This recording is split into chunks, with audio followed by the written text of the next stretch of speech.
झुकाने पर मजबूर हो रहे हैं, और वो कौन सी 2 आयत थी जिनकी वजह से आइंस्टाइन पागल हो गया था। नाज़रीन गिरामी, इस बात में कोई शक नहीं कि कुरान साइंस की किताब नहीं है, बल्कि ये निशानियों यानी आयत की किताब है।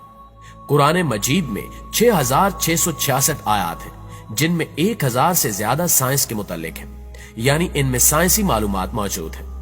बिग बैंग थ्योरी के बारे में तो सभी जानते होंगे, जिसके मुताबिक कायनात यानी ये दुनिया इस तरह शक्ल में जाहिर हुई कि पहले ये सब एक बड़ी कमियत की शक्ल में थी, फिर एक अजीम धमाका यानी बिग बैंग हुआ, जिसका नतीजा कहकशाओं की शक्ल में जाहिर हुआ।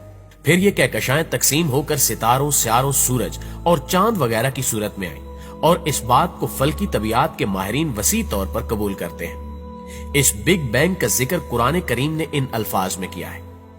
और क्या काफिर लोगों ने नहीं देखा कि जुमला आसमानी कायनात और जमीन सब एक इकाई की शक्ल में जुड़े हुए थे, बस हमने इन्हें फाड़ कर जुदा कर दिया, और हमने जमीन पर हर जिंदा चीज की जिंदगी की नमूद पानी से की।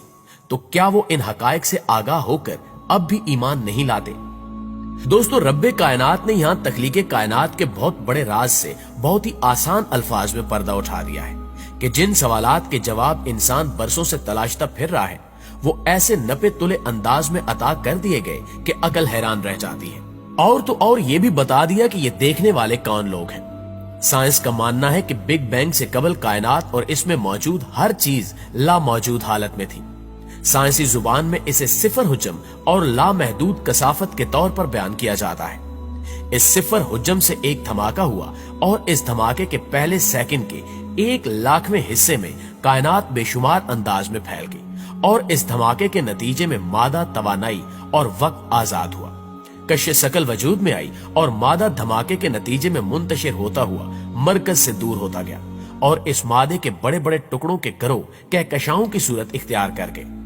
बिग बैंग के वक्त का तखमीना तकरीबन 11 से 20 अरब बरस कबल का वक्त लगाया जाता है, जबकि मोहतात अंदाजों के मुताबिक बिग बैंग का ज़हूर आज से 14 अरब बरस कबल हुआ था।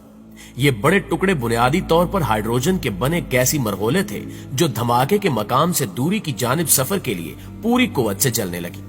इस जलने के नतीजे में हीलियम गैस पैदा हुई, और इनकी कसाफत में इजाफा होने के साथ साथ जलने वाली हीलियम और हाइड्रोजन की राख कार्बन बनकर इनको ठोस शक्ल में तब्दील करने लगी, और यूं ये आग के बड़े बड़े गोले इंतहाई ताकतवर कश्य शकल के साथ सितारों की शक्ल में वजूद में आ गए, जिनमें से एक सितारा सूरज है जो हमारी जमीन का मरकज है, और इनकी कशिश की बदौलत इनके गिर्द छोटे छोटे मादे के टुकड़े गर्दिश करने लगे, जिन्हें हम स्यारों की शक्ल में जानते हैं, जिनमें से एक स्यारे यानी जमीन पर हम रह रहे हैं।